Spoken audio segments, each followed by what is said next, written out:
Afternoon everyone. हम अपने half yearly के लिए एग्जामिनेशंस के लिए प्रिपेयर कर रहे हैं, रिवीजन कर रहे हैं। हमने लगभग सारे चैप्टर्स रिवाइज कर लिए हैं, सारे कॉन्सेप्ट्स रिवाइज कर लिए हैं। जो मेन क्वेश्चंस हमें एनसीईआरटी एग्जाम्पलर असाइनमेंट में से लगे थे, हमने वो क्वेश्चंस भी कर लिए हैं। आज की क्लास में हम कुछ एमसीक्यू क्वेश्चंस डिस्कस करेंगे, ठीक है। कुछ एमसीक्यू क्वेश्चंस मैं आपके साथ शेयर करूंगी, उनको डिस्कस करूंगी कि उनके आंसर्स किस तरीके से आप फाइंड आउट कर सकते हैं या फिर उनका करेक्ट आंसर क्या होगा। इनमें से कुछ क्वेश्चंस आपके ओरल टेस्ट वाले भी हैं, जिनमें ओरल टेस्ट में आप काफ़ी बच्चे कुछ आंसर्स नहीं कर पाए थे, ठीक है। तो ये भी आपको बहुत सारी चीज़ें जानने को मिलेंगी एंड ये वर्कशीट बहुत बहुत इम्पॉर्टेंट है आपके लिए, ठीक है। आपको ये वर्कशीट बहुत अच्छे से करनी है, इसको कोई भी लीनियंट नहीं ऐसे छोड़ना है। इसको अच्छे से प्रिपेयर करो, जो भी कन्फ्यूजन है पूछो, ऑल्दो नहीं होनी चाहिए ये वीडियो देखने के बाद, but still. So let's start with the explanation of that those MCQ questions. उन्हीं क्वेश्चंस का मैं पूरा एक सॉल्व करके पहले और आपको करेक्ट आंसर्स बताऊंगी कि कैसे आया वो करेक्ट आंसर, एंड देन आप जो है वो वर्कशीट सॉल्व करोगे खुद से एंड अपने आंसर्स जो है वो टैली करो। First question was obviously first two questions तो आपके नेम एंड क्लास सेक्शन के लिए होता है। सम ऑफ टू नेगेटिव इंटीजर्स। देखो, जब हम दो नेगेटिव इंटीजर्स को ऐड करते हैं तो क्योंकि दोनों ही नेगेटिव हैं, इसका मतलब बड़ा नंबर भी छोटा नंबर भी, और हम ये बोलते हैं कि हम ऐड या सब्ट्रैक्ट करते हैं तो जो आंसर होता है उसमें बड़े नंबर का साइन आता है। क्योंकि यहाँ पे दोनों ही नंबर्स नेगेटिव हैं, इसीलिए बड़ा नंबर ऑटोमेटिकली नेगेटिव है, तो आंसर तो हमेशा ही नेगेटिव आएगा। तो कभी भी पॉजिटिव नहीं आता है, दो नेगेटिव इंटीजर्स का जो सम होता है वो नेगेटिव होता है। The dash property follows for all three operations except. जो प्रॉपर्टी होती है वो क्लोजर प्रॉपर्टी होती है। अब क्लोजर प्रॉपर्टी होती क्या है? क्लोजर प्रॉपर्टी का मतलब होता है कि जब आप दो इंटीजर्स को सॉल्व करते हो, प्लस माइनस मल्टीप्लाई डिवाइड, तो आपका आंसर भी इंटीजर ही आना चाहिए, वो ही टाइप का नंबर आना चाहिए। इसको हम क्लोजर प्रॉपर्टी बोलते हैं। ये जो क्लोजर प्रॉपर्टी होती है ये प्लस माइनस मल्टीप्लाई तीनों पर अप्लाई होती है, पर डिवीजन पे नहीं होती है। जैसे कि आपने अगर 2 को 3 से डिवाइड किया, क्या आप कर सकते हो? जो आंसर आएगा क्या आपका एक प्रॉपर इंटीजर आएगा? 2 तो इंटीजर है, 3 भी इंटीजर है, पर क्या डिवाइड करने के बाद जो आंसर आएगा वो इंटीजर होगा? नहीं। क्यों? 2 तो 3 से डिवाइड हो ही नहीं सकता। आंसर एक फ्रैक्शन बन जाएगा 2/3, तो 2/3 तो फ्रैक्शन हो गया, वो तो इंटीजर नहीं है। इसका मतलब क्लोजर प्रॉपर्टी डिवीजन पर अप्लाई नहीं होती, बाकी प्लस माइनस मल्टीप्लाई तीनों पर आप अगर देखोगे तो दो इंटीजर्स को सॉल्व करोगे, आंसर भी आपका इंटीजर ही आएगा always. Sum of one positive and one negative integer can be या इज, ये है ऑल ऑफ द अबव। क्यों? क्योंकि अगर आप एक पॉजिटिव और एक नेगेटिव इंटीजर ले रहे हो तो हमने क्या बोला? हमने बोला जो आंसर का साइन होता है वो बड़े नंबर पर डिपेंड करता है। अब हो सकता है ना बड़ा नंबर नेगेटिव हो, उस केस में आंसर भी नेगेटिव हो जाएगा। अगर बड़ा नंबर पॉजिटिव हुआ तो उस केस में आंसर पॉजिटिव हो जाएगा, और अगर दोनों नंबर इक्वल हुए तो उस केस में आंसर 0 हो जाएगा। तो इसका मतलब आंसर 0 भी हो सकता है, नेगेटिव भी हो सकता है, पॉजिटिव भी हो सकता है। So it is all of the above. Next question है, सॉल्व करना था, तो आई थिंक ये तो आप सॉल्व कर ही सकते हो। आप सबको रेशनल नंबर फ्रैक्शन जो है वो आता है। एलसीएम लेके पहले हम डिनोमिनेटर को इक्वल करते हैं, लाइक फ्रैक्शंस बनाते हैं इनको, और फिर जाके हम इसको ऊपर न्यूमरेटर्स को सॉल्व करते हैं, ठीक है। तो ये क्वेश्चन आप इजीली सॉल्व कर सकते हो। नेक्स्ट आता है एक्सप्रेस 2 ग्राम्स इन किलोग्राम्स। इसको आप कैसे करोगे? किलोग्राम्स में हमने बोला था किलो में जो होता है वो 1000 का रिलेशन होता है, तो इसको कैसे किया जाएगा? तो ये 2 ग्राम है, ठीक है। और यहाँ पे हमने क्या किया, 2 ग्राम आप केजी में बदल रहे हो। केजी जो होती है, किलोग्राम जो होती है वो बड़ी यूनिट होती है और ग्राम छोटी यूनिट होती है। तो हमने क्या पढ़ा था, जब हम छोटी यूनिट से बड़ी यूनिट में कन्वर्ट करते हैं तो हमेशा डिवाइड करते हैं। तो 2 को हम डिवाइड करेंगे। अब डिवाइड करेंगे किससे? किलो है, किलो में 1000 का रिलेशन होता है, तो इसका मतलब मुझे 1000 से डिवाइड करना है। अब जब हम डिवाइड करते हैं 1000 से, तो इसका मतलब क्या है? अब हमें पॉइंट लगाना है बेसिकली। 1000 मीन्स 10⁻3। क्यों? 3 ज़ीरोज़ है ना। अब मैं पॉइंट को शिफ्ट करूँगी 3 बार, लेकिन कहाँ शिफ्ट करूँगी? क्योंकि मैं डिवाइड कर रही हूँ, तो इसीलिए मुझे पॉइंट को लेफ़्ट साइड पे शिफ्ट करना पड़ेगा, और 3 ज़ीरोज़ हैं तो 3 बार शिफ्ट करूँगी।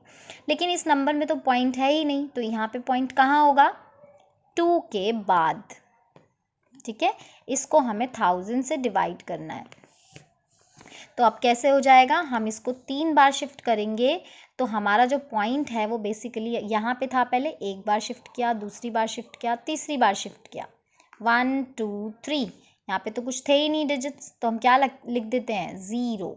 इसका मतलब जो हमारा नंबर बनेगा वो बन जाएगा 0.002 किलोग्राम। ये हमारा आंसर होगा। आता है किसी भी नंबर और उसका रेसिप्रोकल, अगर हम इन दोनों का प्रोडक्ट, ये भी क्वेश्चन मैंने आपसे वाइवा में पूछा था कि ऐसी क्या स्पेशलिटी होती है किसी नंबर और उसके रेसिप्रोकल में, उनका आपस में क्या रिलेशन होता है। जब भी आपसे एक रिलेशन वर्ड पूछा जाता है, इसका मतलब ये होता है कि अगर हम उन दोनों को आपस में ऑपरेट करते हैं तो आंसर क्या आना चाहिए, इसको हम बोलते हैं रिलेशन।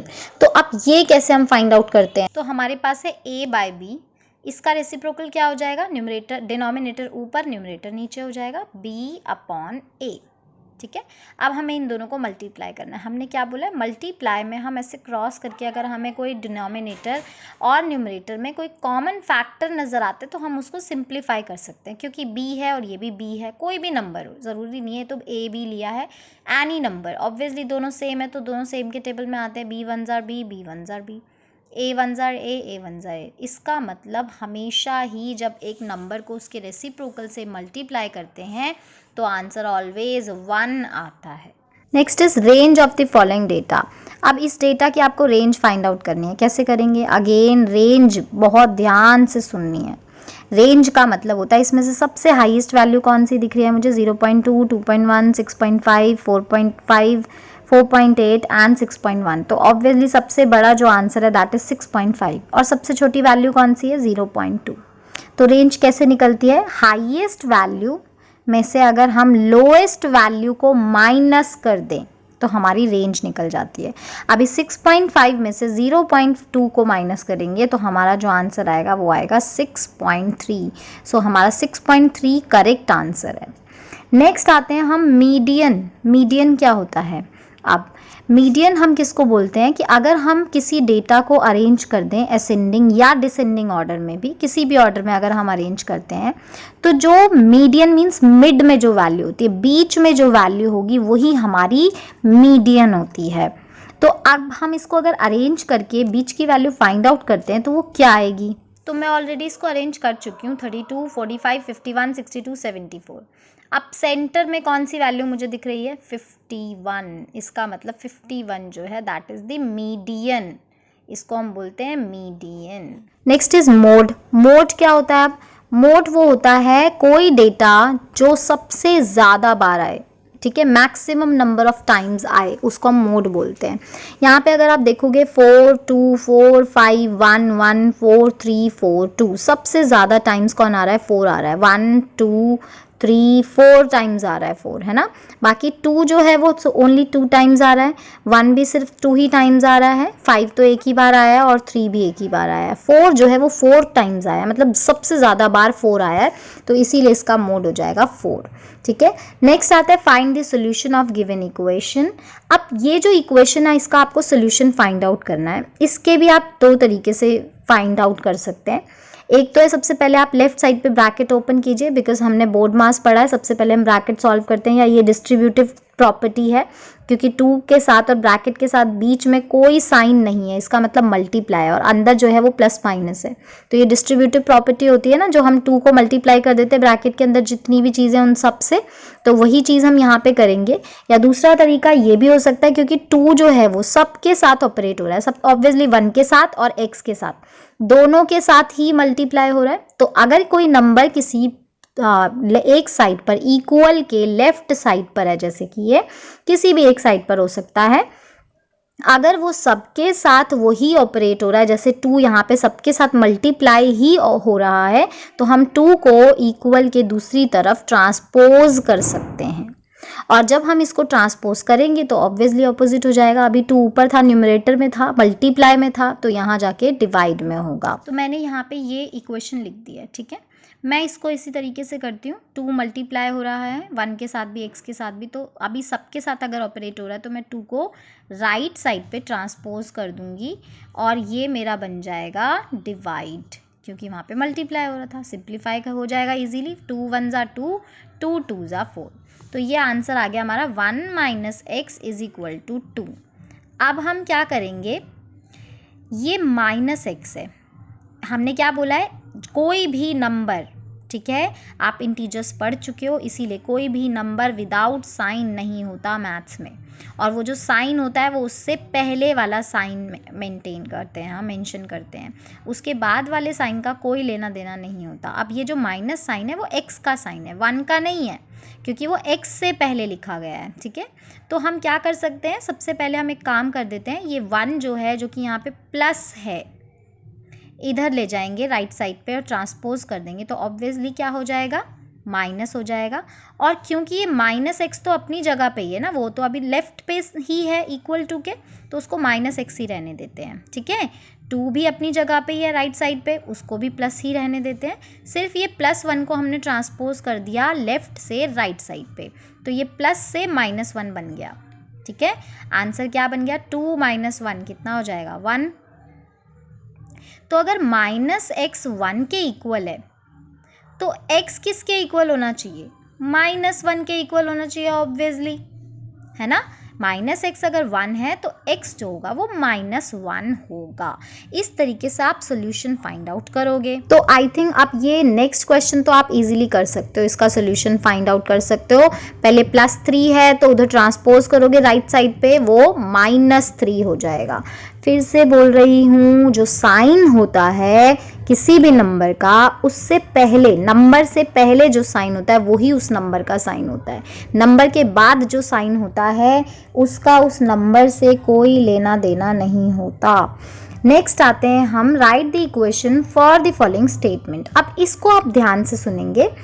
हमें क्वेश्चन है, Atif's brother is 5 years old। Atif का जो भाई है वो 5 years old है, ठीक है। आफ्टर 3 years, 3 साल के बाद, 3 years के बाद, Atif will B 2 times as old as his brother। इसका क्या मतलब हुआ कि 3 years आफ्टर, या आफ्टर 3 years, 3 साल के बाद दोनों की एज 3 years बढ़ जाएगी। अगर आप अपनी एज ही लगा लो, अगर आपकी एज जितनी भी है, 11 है, 12 है, तो 3 साल के बाद आप उसमें 3+ कर दोगे, और ऑब्वियसली सिर्फ आपकी एज थोड़ी बढ़ेगी, आपके भाई की भी तो एज बढ़ेगी, आपकी बहन की भी एज बढ़ेगी, है ना, आपके मदर फादर सबकी 3-3 साल ऐड हो जाएगी। इसी तरीके से आतिफ और आतिफ के ब्रदर दोनों की एज इंक्रीज होगी। तो अगर आतिफ के भाई की एज अभी 5 years है तो 3 साल के बाद 5 + 3 हो जाएगी, 8 years हो जाएगी। अभी आतिफ की एज तो हमें पता ही नहीं है, तो हम क्या करेंगे, ऐसे में लेट करेंगे। तो अब इस सिचुएशन को हम इक्वेशन में कैसे कन्वर्ट करते हैं, मैंने यहाँ पे लिख दिया ब्रदर्स एज 5 years, ठीक है, एंड आतिफ की एज को हम लेट कर देंगे, let Atif's age be x years मान लिया हमने, ठीक है। अब 3 years बाद, लेटर या आफ्टर 3 years क्या होगा, ब्रदर की एज भी 5 + 3 हो जाएगी, आतिफ की एज भी x + 3 हो जाएगी। क्वेश्चन था 3 years लेटर आतिफ जो है वो 2 times हो जाएगा उसकी एज अपने भाई की एज के, ठीक है। तो आतिफ विल बी, इसका विल बी का मतलब क्या होता है, विल बी, शैल बी, ज़ैमार, वॉज, वर, क्या मतलब होता है, इक्वल। आतिफ की एज 3 साल के बाद कितनी थी, x + 3। तो पहले मैंने आतिफ की एज लिख दी, विल बी की जगह पे मैंने इक्वल टू का साइन लगा दिया। 2 times का क्या मतलब होता है, 2 × हिज ब्रदर्स एज, उसकी ब्रदर की एज, और ब्रदर की एज क्या हो गई है 3 साल के बाद, 5 + 3 हो गई है। तो अब मैं क्या करूँगी, ऑब्वियसली ब्रदर की एज 5 + 3 मीन्स 8 years हो गई है, तो ये 8 का डबल हो गया। तो हमारे पास जो सिचुएशन बनी वो कुछ ऐसे बन गई, x + 3 = 16। इस तरीके से आपको स्टेटमेंट को अच्छे से पहले समझना है। उसको समझने के बाद आप एक एक वर्ड को कोशिश करेंगे मैथमेटिकल सिंबल में कन्वर्ट करने की, और फिर जाके उसको आप सॉल्व करेंगे। अच्छा, तो अब नेक्स्ट आता है हमें find the value of each of the 2 complementary and corresponding angles. तो ये कुछ बच्चों ने आंसर सही भी किया था, कुछ बच्चों ने गलत भी किया था। आपको 2 एंगल्स दोनों की वैल्यू बतानी है जो कि कॉम्प्लीमेंट्री भी हैं एंड कॉरिस्पॉन्डिंग भी हैं, ठीक है। जब दो लाइंस पैरेलल हैं, मैंने मेंशन नहीं किया है बट हम अभी फ़िलहाल पैरेलल लाइंस मानकर चलते हैं, वैसे हमेशा कॉरिस्पॉन्डिंग नहीं होते हैं इक्वल, बट जब लाइंस पैरेलल होती हैं तो कॉरिस्पॉन्डिंग एंगल्स हमेशा इक्वल होते हैं, ठीक है।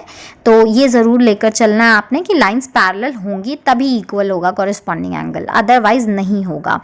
तो कॉरिस्पॉन्डिंग एंगल्स का मतलब इक्वल, कॉम्प्लीमेंट्री एंगल्स का मतलब उनका जो सम है दैट विल बी 90 डिग्री।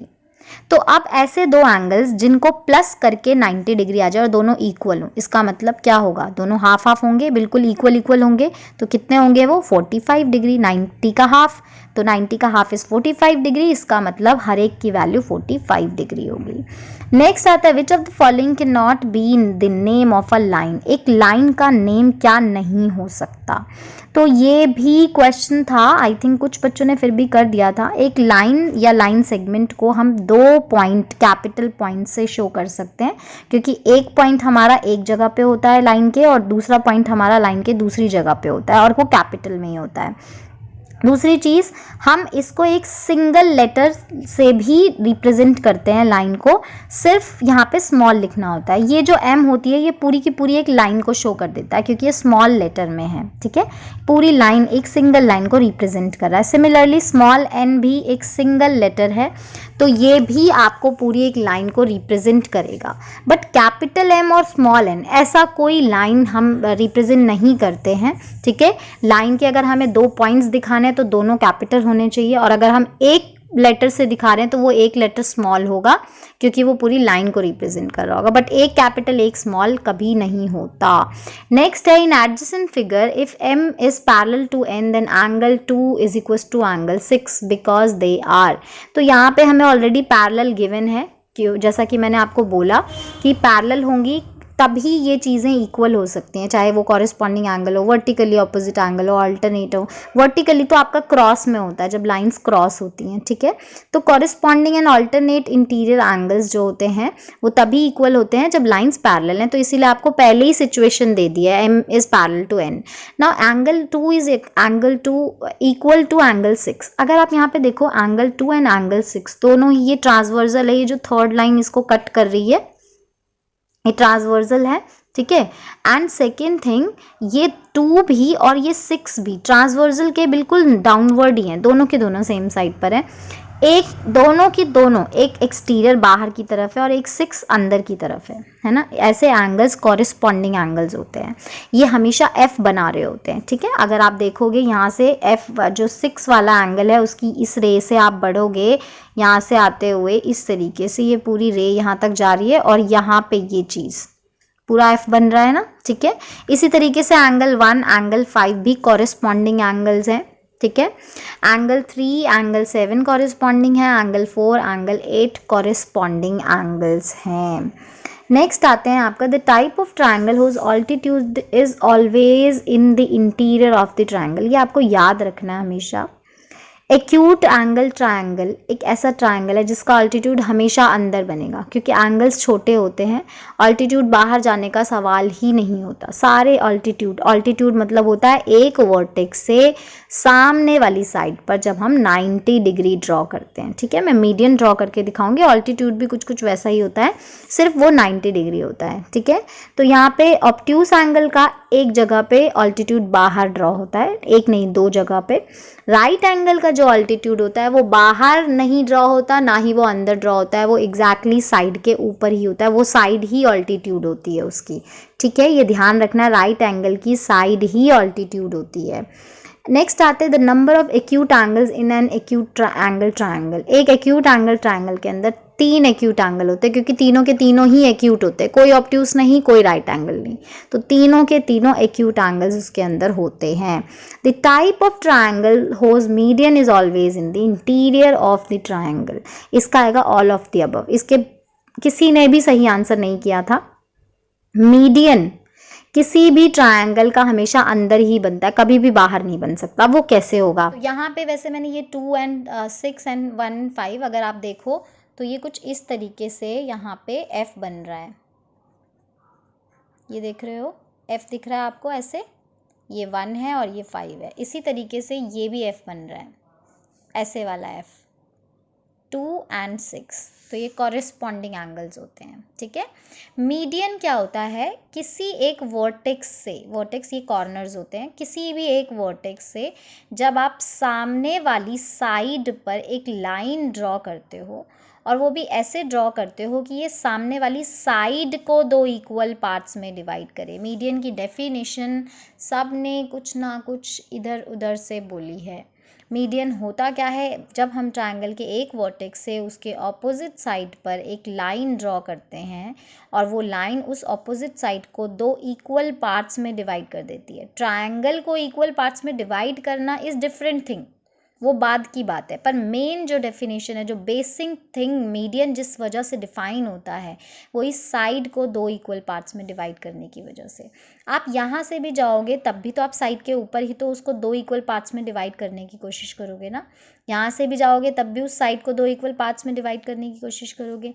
अब अगर हम ऑल्टीट्यूड ड्रॉ करते हैं इस वाले पॉइंट से, तो ऑल्टीट्यूड का मतलब है कि हमें इस वाली साइड पर बिल्कुल स्ट्रेट बनाना है 90 डिग्री। वो टेढ़ा तो पॉसिबल हो ही नहीं सकता, 90 डिग्री तो बिल्कुल सीधा होता है ना। तो इसका मतलब ये ऑल्टीट्यूड तो बाहर ड्रॉ हुआ। लेकिन मीडियन क्या होता है, मीडियन का मतलब है वर्टेक्स से सामने वाली साइड को बिल्कुल दो इक्वल पार्ट्स में डिवाइड कर देना। तो वो तो हमेशा अंदर ही बनेगा, चाहे कितनी भी कोशिश कर लो, क्योंकि ऑलवेज अंदर बनेगा, तभी तो वो साइड को दो इक्वल पार्ट्स में डिवाइड कर पाएगा। तो मीडियन चाहे किसी भी ट्रायंगल का हो, एक्यूट एंगल ट्रायंगल का हो, ऑब्ट्यूस एंगल ट्रायंगल का हो, या इवन राइट एंगल ट्रायंगल का हो, ऑलवेज इंटीरियर में ही बनता है। क्राइटेरिया जैसे हमने डिस्कस किया था, SAS दो साइड्स एंगल बीच में, ASA दो एंगल्स साइड बीच में, AAS ये इनडायरेक्ट वे में ASA ही होता है, क्योंकि अगर दो एंगल्स बराबर हैं तो ऑटोमेटिकली थर्ड एंगल बराबर हो जाता है। तो ये साइड जो होगी वो उस थर्ड एंगल और इनमें से किसी एक एंगल के बीच में होगी ऑब्वियसली। तो इसीलिए AAS भी चल जाता है क्राइटेरिया, लेकिन SSA कोई क्राइटेरिया नहीं होता, ये नहीं चलता। नेक्स्ट है full form of RHS। RHS जो होता है इसका मतलब होता है right angle, hypotenuse and side. ये तीन चीज़ें अगर दो ट्रायंगल्स की एक एक इक्वल हैं, एक एक राइट एंगल, एक एक हाइपोटेन्यूज एंड एक एक साइड, तो वो दोनों ट्रायंगल्स कॉन्ग्रुएंट माने जाते हैं। माने नहीं जाते, it means they are congruent. Which type of number the following is, ये भी काफ़ी बच्चों ने सही आंसर भी किया, काफ़ी बच्चों ने गलत आंसर भी किया, बट रीज़न इसका नहीं पता था बहुत सारे बच्चों को। ये -2/3 किस टाइप का नंबर है, ये नेगेटिव भी है पर ये इंटीजर नहीं है। इंटीजर क्यों नहीं है, क्योंकि इंटीजर सिंपल नंबर होते हैं, -1, -2, -3, -4, ठीक है, ये इंटीजर्स होते हैं सिंपल नंबर। लेकिन ये सिंपल नहीं है, इसके नीचे 3 है, ये -2/3 है, फ्रैक्शन की तरह है ये, ठीक है।